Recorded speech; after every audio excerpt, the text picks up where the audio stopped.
హల్లెలూయా. దేవునికి మహిమ కలుగును గాక. ఈరోజు మొట్టమొదటిసారిగా నేను ఉదయాన్నే రావాలని సిద్ధపడ్డాను. అయితే నా దేవుడికి నేనట ముందు బలి నడిపించుకోవాలి. ప్రార్థన చేసే ముందు మనం ఏం చేయాలంట, మనం చేసే తప్పులు కూడా మనం ఒప్పుకోవాలి. అయితే బావా, నేను లేకపోతే మందిరాన్ని ఈ విధంగానే నడుపుతావా అని మనసులో ఉండొచ్చు. కానీ ఉదయాన్నే నేను బాగా ఫోన్ చేయగానే వచ్చేసాను, కానీ నేను పర్వాలేదు రా అనేసి అనేటప్పుడు ఎంతో ఆశ పడింది, రావాలనుకున్నాను. కానీ బైబిల్ వాక్యం అయితే చెప్పిన దాని ప్రకారంగా అధికారికి లోపడమన్నారు కనుక దేవుని సమయాన్ని కూడా నేను దుర్వినియోగం చేసి ఆయనకి ఇవ్వాల్సిన సమయాన్ని కూడా నేను ఇవ్వలేక డ్యూటీకి వెళ్ళి రాలేకపోయినందుకు మొట్టమొదటిసారిగా ఆ దేవాది దేవుడిని క్షమించమని అడుగుతున్నాను. బావగారిని కూడా ఉదయం రాలేకపోయాను, సాయంత్రం కూడా నాకు అవకాశాన్ని ఇచ్చిన సంఘమును బట్టి బావగారిని బట్టి వందనాలు చెల్లించుకున్నాను. ఎందుకంటే మనము ప్రార్థన చేసినప్పుడు ఏమైనా సరే మనం ప్రార్థన చేసినప్పుడట ఈ రోజు వరకు మనం ఏం చేసామో మనమైతే మర్చిపోతాం,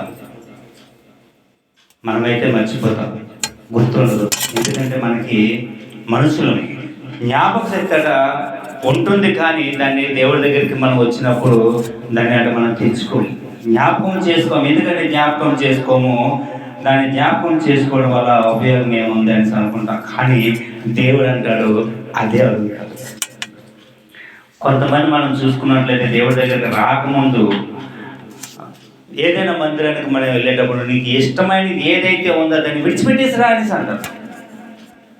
అక్కడ విడిచిపెట్టేసినప్పుడు మన దేవుడు సజీవమైన దేవుడు, చూస్తున్న దేవుడు, కండ్లుని చూస్తున్న దేవుడు, మన ఆవేదనను మన బాధను ఆయన విడుచున్న దేవుడు, మన అవసరతలను అక్కర్లను తీర్చుచున్న దేవుడు, మన అవసరమై ఏదైతే ఉందో మన అవసరాలన్నీ కూడా తీర్చుచున్న దేవుడు. మనం అడిగింది ఆయన ఇచ్చుచున్న దేవుడిని మనం తప్పనిసరిగా మనం ఏం చేయాలంట, దేవుడి దగ్గరికి వచ్చినప్పుడు మనం బలిని, అంటే మనం చేసే చిన్న తప్పు అయినా సరే పెద్ద తప్పు అయినా సరే మొట్టమొదటిసారిగా మనము ఆయన దగ్గరికి మనం పాదాలు చెత్త పెట్టినప్పుడు ఆయన మనల్ని క్షమించే దేవుడు.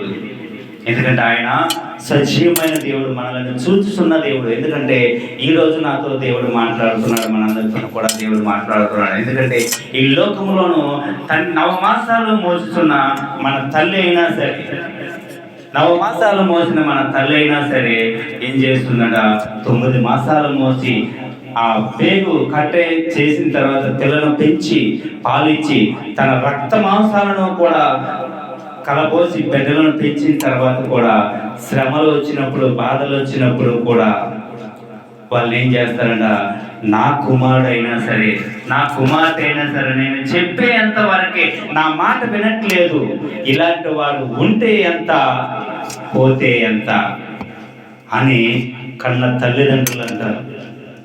భుజాన్ని మోసుకొని నీ అడుగులను తప్పుట అడుగులు వేసినప్పుడు కూడా నీ తండ్రి అంటాడు అట్టి కాదు నాయన, ఇలా నడాలని చెప్పేసి చేతులు పట్టుకొని నడిపించుతున్న మన తండ్రి అయినా సరే, పెద్ద అయినప్పుడు చెప్పిన మాట వినకపోయినా సరే, శ్రమలు వచ్చినప్పుడు కూడా మనము పదే సార్లు తండ్రి మాట వినకుండా మనము దారి తప్పిపోయి మనం వెలుచున్నప్పుడు కూడా ఆయన అంటాడు ఇలాంటి వాడు ఉంటే ఏంటి, నా కడుపున చెడపుట్టావురా అని అంటాడు.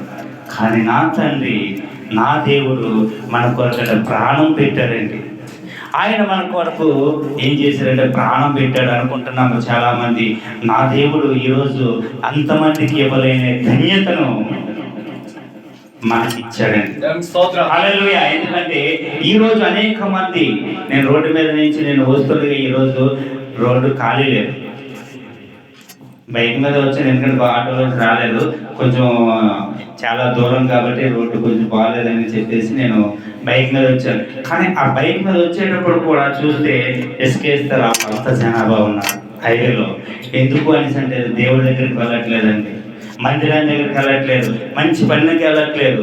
కానీ వాళ్ళు విచ్చలవిడిగా తినడానికి, వాళ్ళు సంతోషముగా గడపడానికి, వాళ్ళు ఆనందంగా గడపడానికి కష్టించిన ధనాన్ని వెచ్చించి వాళ్ళు ఏం చేస్తామో, చనిపోతే అనుకుంటున్నాము మేము ఏం చేస్తాం, చనిపోతే పరలోక రాజ్యానికి వెళ్తామా, ఎలా వచ్చి ఎవరైనా చూసి వచ్చాడని మనం అనుకుంటాము. కానీ వాళ్ళు అనుకుంటున్నారు ఉండేటప్పుడే తినండి, తాగండి, సుఖించండి, నువ్వు తిను అని మన భయం అనుకుంటున్నాము. తాగుదాము, తిందాము, హ్యాపీగా సంతోషంగా ఉందామని మనం అనుకుంటున్నాము.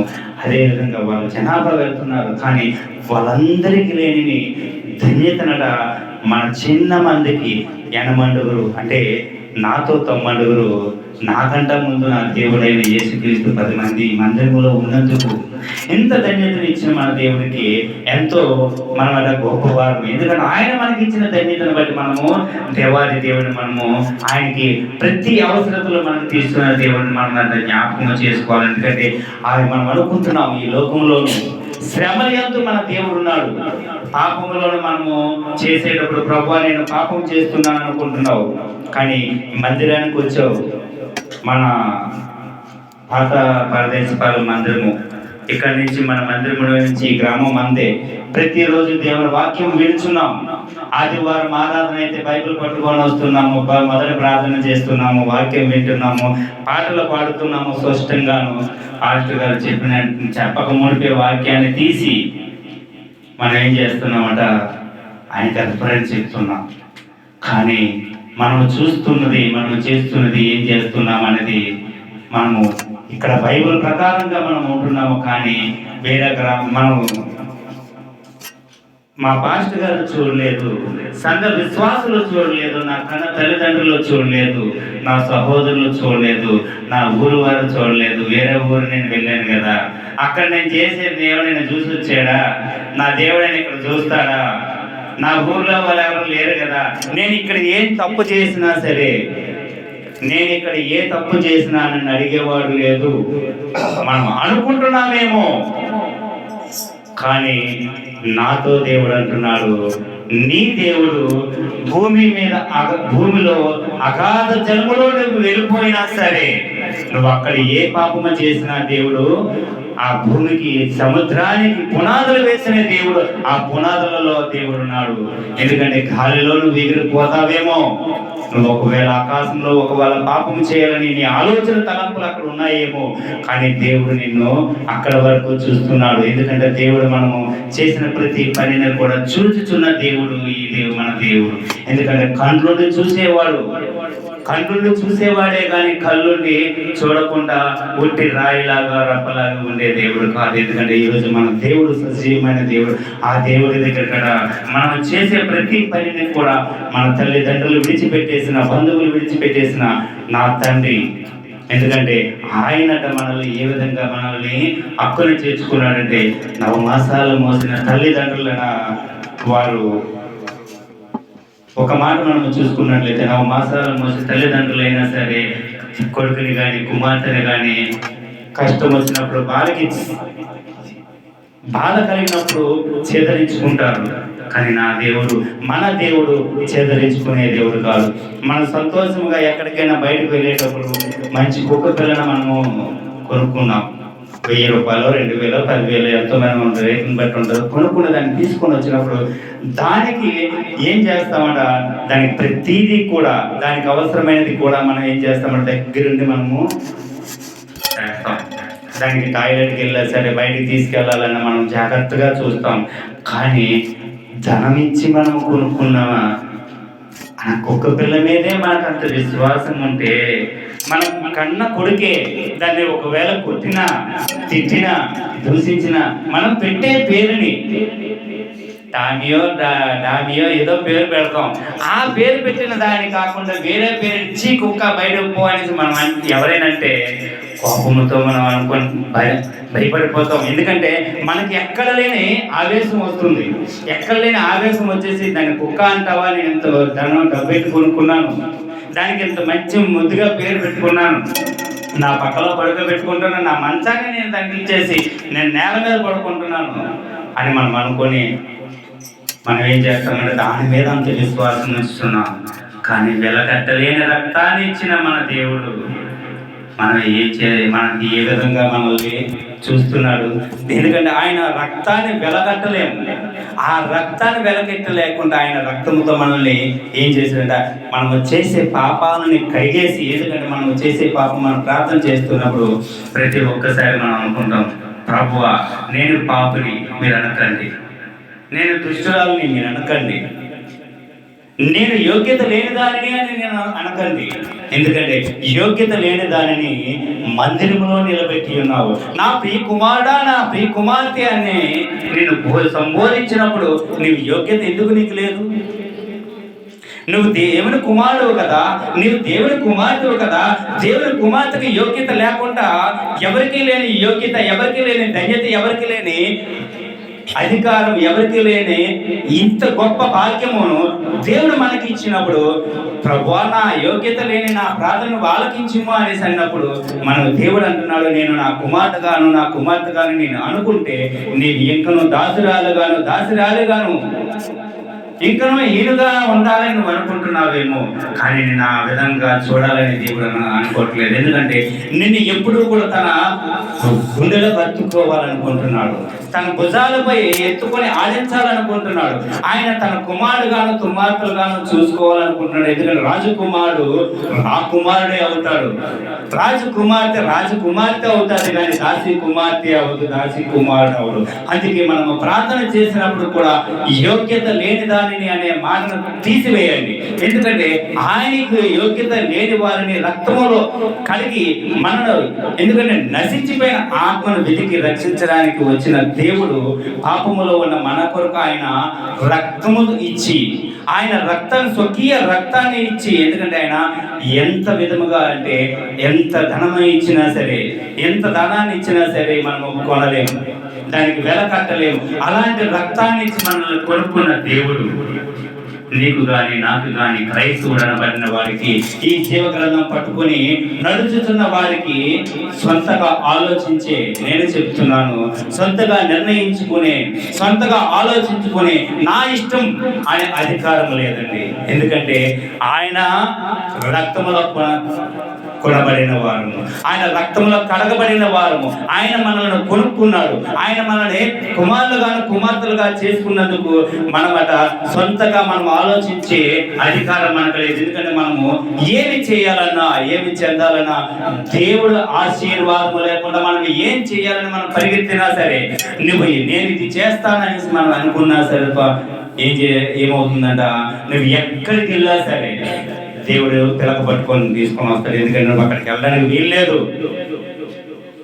నువ్వు అక్కడికి వెళ్ళడానికి వీల్లేదు అంటాడు దేవుడు. ఎందుకంటే ఆయన పని చేయాలి, ఆయన పని చేయడానికే ఉండాలి. ఎందుకంటే దేవుడు అంటున్నాడు, నువ్వు చూచుచున్న దేవుడు, ఆయన చూచుచున్న దేవుడిని మనము విడిచిపెట్టేసి వారము కాదు. ఎందుకంటే ఆది కాండంలో మనం చూసుకున్నట్లయితే, ఆది కాండంలోను ఆదాము, ఒక్కసారి మనం చూసుకుందాం. ఆదాము ఆయన చూస్తున్నాడు, యేసు ప్రభు దేవుడు చూస్తున్నాడని ఆలోచన లేకుండా, ఆయన అంటే దేవుడు నన్ను సృష్టించి ఉన్నాడు కదా, నేను చేసే పాపాలను చూస్తున్నాడా చూడట్లేదని ఆలోచన లేకుండా, ఎందుకంటే తనంతట తాను ఏ ఆలోచనతో ఏ మాట చెప్తే ఆ మాటకు దేవుడు చేయబడి ఓకే అని తలుపేస్తాడే, మా గంగిరెద్దులాగా అనుకుంటాడేమో. కాదు, గంగిరెద్దులు వచ్చేవాళ్ళు అంటారు, అమ్మ పలుకు జగదంబ పలుకు, అయ్యగారికి దండం పెట్టు అనేసి అంటే ఈ దండం పెడతాయి, కానీ దేవుడు అయితే తల ఊపడండి.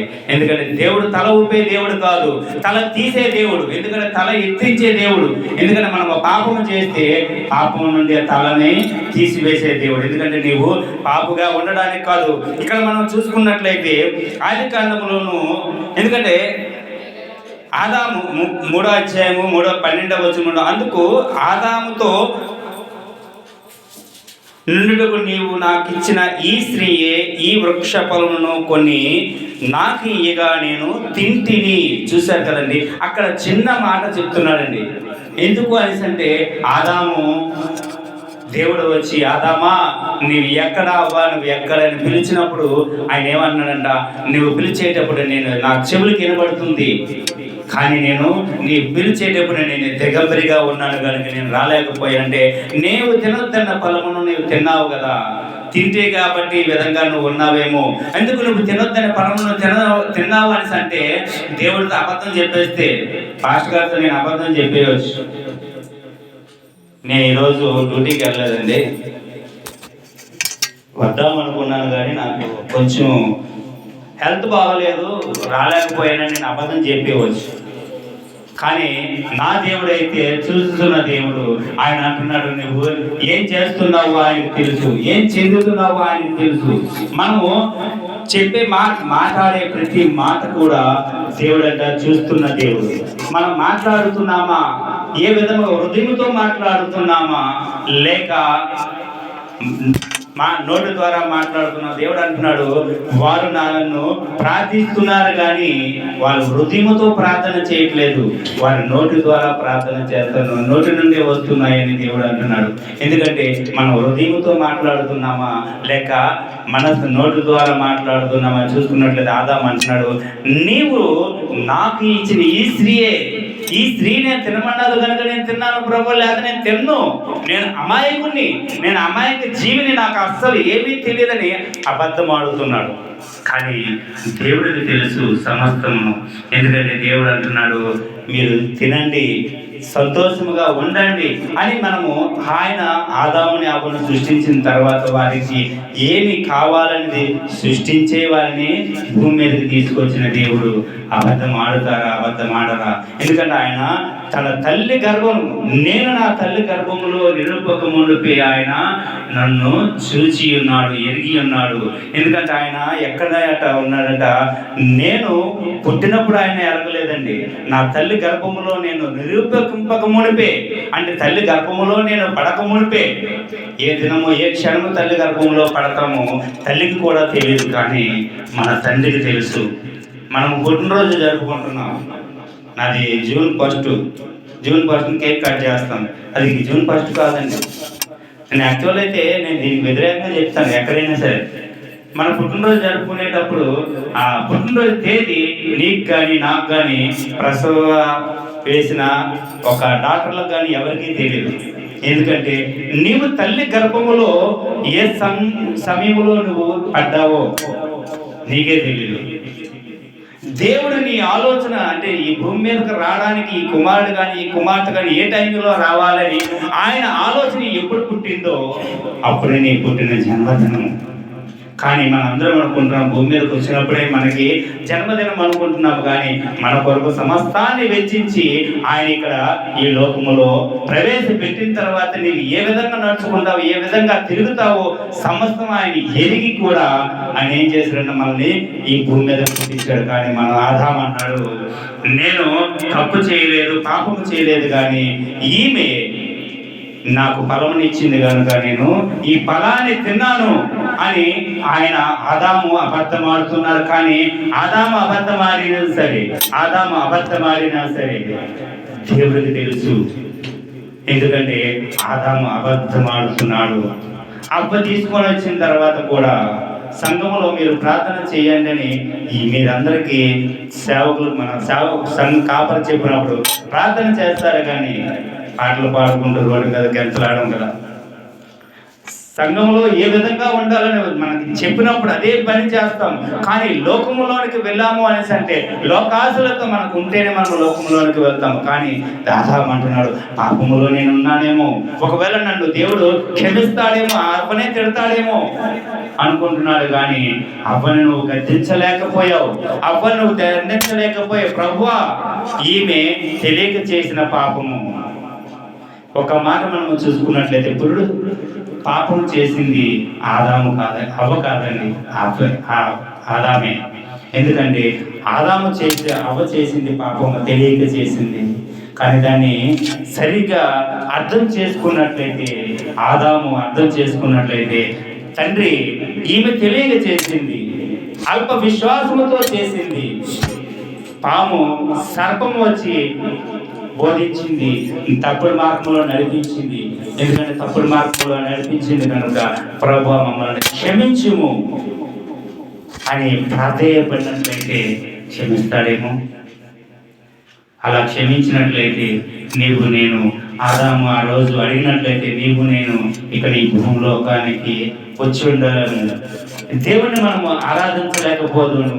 యేసుక్రీస్తు ప్రభులు వారు కూడా ఈ లోకానికి రాలేకపోయి ఉండేవారు. ఎందుకంటే ఆ రోజు ఆదాము క్షమించమని ఆత్మ గురించి ప్రార్థన చేస్తే, ఈరోజు మన పాపాలను క్షమించడానికి శ్రమల్లో ఉండి కూడా సిలువలో ఆయన వేలాడుతూ కూడా ఏమన్నాడంట, తన తండ్రితో అంటున్నాడు, ప్రభువ తండ్రి వీరేం చేయించున్నారో వీరు ఎరగరు కనుక వీరిని క్షమించమని ప్రాధేయపడుతున్నాడు. ఎందుకంటే మన కొరకు ఆయన ప్రాధేయపడుతున్నాడు. కానీ ఆ రోజు ఆదాము కూడా క్షమించమని ప్రార్థన చేసినట్లయితే, ప్రాధేయపడినట్లయితే ఆదామును కూడా ఆ రోజు అవ్వను కూడా క్షమించినేమో. కానీ ఆ రోజు ఆ విధంగా రాకపోవడానికి గల కారణం ఏంటంటే, ఆదాము ఆయన అనుకుంటున్నాడు, నేను చేసే తప్పును దేవుడి దగ్గర నేను కప్పుపుచ్చుకుంటే నాకు దేవుడు 2 అంతల అక్షంతలు వేస్తాడు, నా భార్యని ఏం చేస్తాడంట కిందకు దొక్కుతాడు అనుకున్నాడు. కానీ నీకు ఇక్కడ మనకు తెలియని మర్మము ఏముందో తెలుసా? స్త్రీకి ఆశీర్వాదాన్ని ఇచ్చాడు, పురుషుడికి ఏం చేశాడంట శ్రమని ఇచ్చాడండి. మనం చూసుకున్నట్లయితే స్త్రీ చేసిన పాపానికి దేవుడు స్త్రీకి ఆశీర్వాదాన్ని ఇచ్చాడు. గర్భఫలము దేవుడు ద్వారా సృష్టించబడిన ఆదాము ఏమయ్యాడంట, కష్టముతో శ్రమలతో ఆయన ఏం చేయాలంట, పండించుకొని భూమి ఫలమును తినమని అన్నాడు. కానీ గర్భ ఫలాన్ని భూమి మీదకి మార్గమైన ఒక మార్గముగాను స్త్రీని దేవుడు ఎంచి ఆశీర్వదించాడు. మనం ఒకసారి మనం చూసుకున్నట్లయితే మన దేవుడు అన్నాడు, మన తండ్రి మనం ఏం చేసినా సరే మన తండ్రి చూచుచున్న దేవుడు. ఇంకొక మనం చూసుకున్నట్లయితే మన యోబు గ్రంథంలోనూ చూసుకున్నట్లయితే అవసరలేదండి. యోబు ఇక్కడ మనం చూసుకున్నట్లయితే దేవుడు అంటున్నాడు, నీవు అటు ఇటు తిరిగి వస్తున్నావు కదా, సాతానుతో అడుగుతున్నాడు, నువ్వు అటు ఇటు తిరుగుతూ వస్తున్నావు, భూలోకములో నా శిష్యుడు ఉన్నాడు, నా సేవకుడు ఉన్నాడు, ఆయన ఏ సంఘము పెట్టలేదు, ఎవరికి సువార్తను ప్రకటించలేదు, ఎవరికి వాక్యమును ప్రకటించలేదు, కానీ నా సేవకుడు ఉన్నాడు చూసావా అని అంటే ఎందుకు చూడలేదు? ప్రతి దినము కూడా నిన్ను ఆరాధిస్తున్నాడు, నిన్ను పట్టుకునే ఉన్నాడు కదా, ఆయన నేను ఏం చేయలేని స్థితిలో ఉన్నానంటే ఆయన సమస్తము నీకు ఇస్తున్నాను, ప్రాణము తప్ప అన్నాడు. కానీ యోబు ఏమన్నాడంట, ఆయన ధనం ఉంది, ఆస్తి ఉంది, అంతస్తు ఉంది, కానీ ఆయనకి సెక్యూరిటీ ఉంది, ఏముంది, రాజ్యం ఉంది, పంట పొలాలు ఉన్నాయి, ఎన్ని ఉన్నా సరే ఆయన ఏమన్నాడట, ధనం ఉంది కదా అనేసి ఆయన విచ్చలవిడిగా తిరగలేదు, అందం ఉంది కదా అని చెప్పేసి ఎగిసి పడిపోలేదు. మనమైతే అందము ఉన్నంత మాత్రాన ఎగిసి పడిపోతాం, నీకంటే నేను అందగలుగుతాను, అందగాలను. కట్టుకోవడానికి మంచి బట్టలు వేసుకుంటే నీకంటే బట్టల కన్నా నా బట్టలే మంచివి అంటాం. నా దగ్గర 10 మంది వెనకాతలు తిరిగితే నీకంటే నా దగ్గర 10 మంది ఉన్నారు అనుకుంటాం. కానీ యోబు అట్టి విధముగా కాకుండా, తన రాజ్యము కొరకే కాకుండా, తన కుటుంబము ఒకవేళ తన కుమార్తెలు ఎక్కడ ఒకవేళ తెలియక పాపము చేశారని వెకు జామని లేచి బలి నర్పించేవాడు. కానీ దేవుడు అన్నాడు, అట్టి వాడిని కూడా చూస్తున్నాడే, అట్టి వాడిని కూడా చూసి ఏమంటున్నాడు, యోబుని చూసావా, తన ప్రాణాన్ని ముట్టకు, తన సమస్తాన్ని నీకు చేతికి అప్పగించి ఉన్నాను అన్నాడు. సమస్తాన్ని అప్పగించినప్పుడు యోబు తన స్నేహితులు వచ్చి, తన స్నేహితులు కూడా మందలించారు, ఇప్పుడు కూడా నీవు దేవుని విడిచిపెట్టేయని తన స్నేహితులతో పాటు కూడా తన భార్య కూడా అన్నది. ఇంకా దేవుని విడిచిపెట్టేసి నువ్వు మరణము కమ్ము అనేసి అన్నప్పుడు దేవుడు అంటున్నాడు, నేను నిజమే కదా, ఇంత ఆస్తి ఉంది, ఇంత పరిస్థితి రావడానికి గల కారణం దేవుని నమ్ముకోబట్టే, నిజమైన దేవుడు అని చెప్పేసి ఇంత ఆస్తి ఉండి నాకు రోగం వచ్చింది, ఆస్తి పోయింది, నా కుమారులు పోయారు, కుమార్తెలు పోయారు, నా స్నేహితులు బంధువులు అందరూ కూడా నన్ను తిడుతున్నారు, నన్ను దూషిస్తున్నారు, నాకు ఈ పరిస్థితి రావడానికి గల కారణము దేవుడే అని ఒక్క మాట అయినా సరే అనలేదు. ఎందుకంటే నేను పుట్టేటప్పుడు ఏమీ తేలేదు, పోయేటప్పుడు నేను ఏం తీసుకురాలేదు. ఎందుకంటే సమస్తము ఆయనే ఇచ్చాడు కనుక తీసుకోవడం కూడా ఆయన చిత్తమే. తన భార్య అన్నాడు, నువ్వు మూర్ఖరాలు వలె నువ్వు మాట్లాడుతున్నావు కానీ మేలును పొందుదు కానీ మేలును పొందకోరు మానేసి అన్నాడు. ఎందుకంటే దేవుడు దాన్ని చూశాడండి.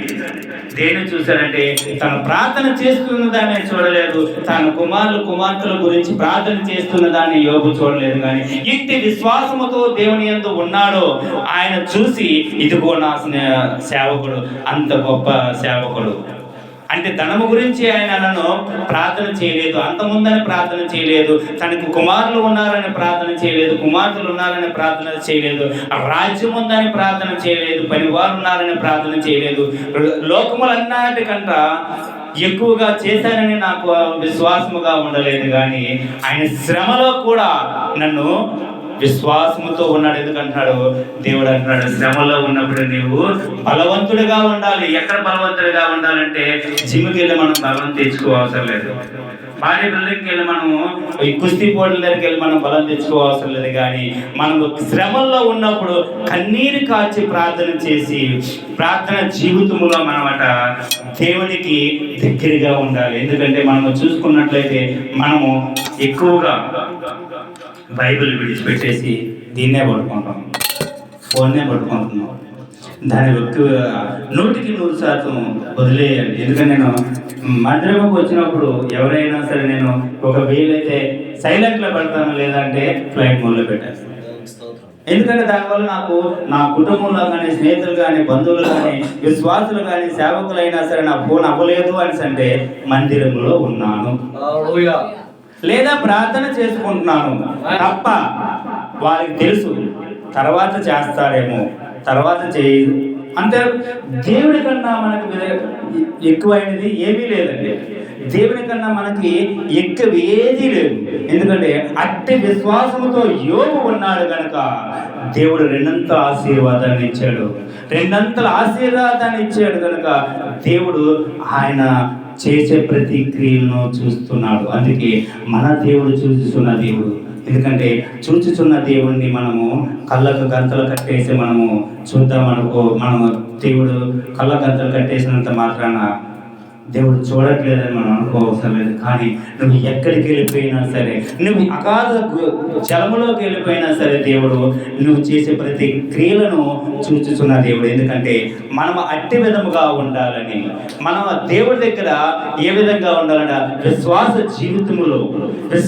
జీవితంలో మనం ఎదగాలని, ఆయన క్రియలకు మనము క్రీస్తు బిడ్డలుగా మనం ఉండాలి మనం అనుకుంటున్నాము. కానీ క్రీస్తు కుమారులుగాను క్రైస్తవులుగా ఉండడానికి మనం అనుకుంటున్నాం. కానీ క్రియాత్మకముగా మనం కాకుండా ఆయనకి కనపరిచే విధంగా, ఆయనకి ఏ విధంగా కనపరచాలంట విశ్వాస జీవితంలో నా కుమారుడు నా కుమార్తె నాకు ఎన్నడూ అయినా సరే తప్పిపోయేవారు కాదు.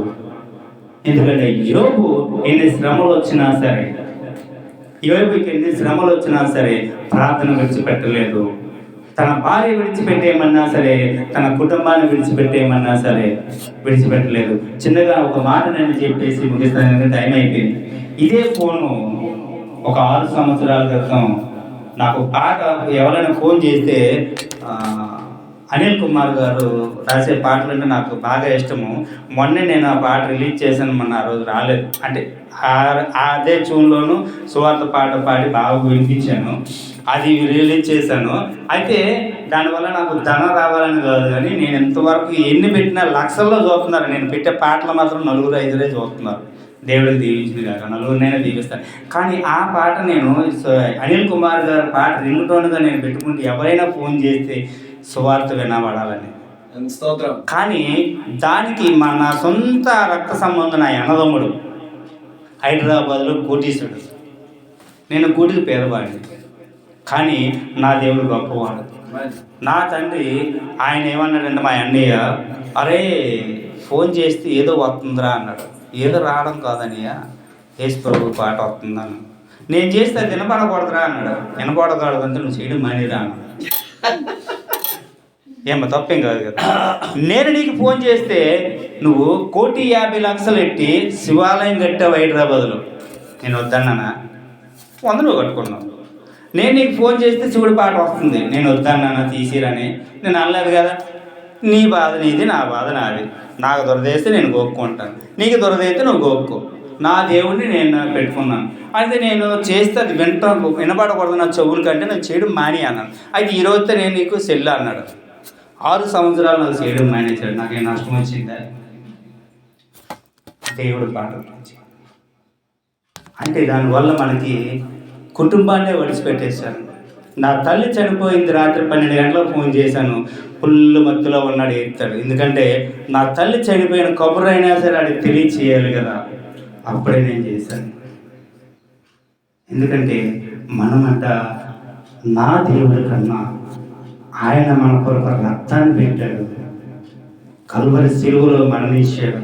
ఆయన మళ్ళీ ఒకవేళ దారి తప్పిపోతామేమోనని పరిశుద్ధాత్మ దేవుని మన కొరకు ఆయన పంపించిన దేవుడు. అట్టి దేవుడు మనల్ని నమ్ముకొని ఈ దినము మనం ఇక్కడ ఉన్నాము అంటే మనం చేసే ప్రతి కార్యములను సూచిస్తున్న దేవుడు. అట్టి దేవుడిని మనము నమ్ముకున్న మనందరము కూడా ధన్యులము. ఈ కొద్ది మాటలు దేవుడు వింటున్నారు. దీవించును గాక.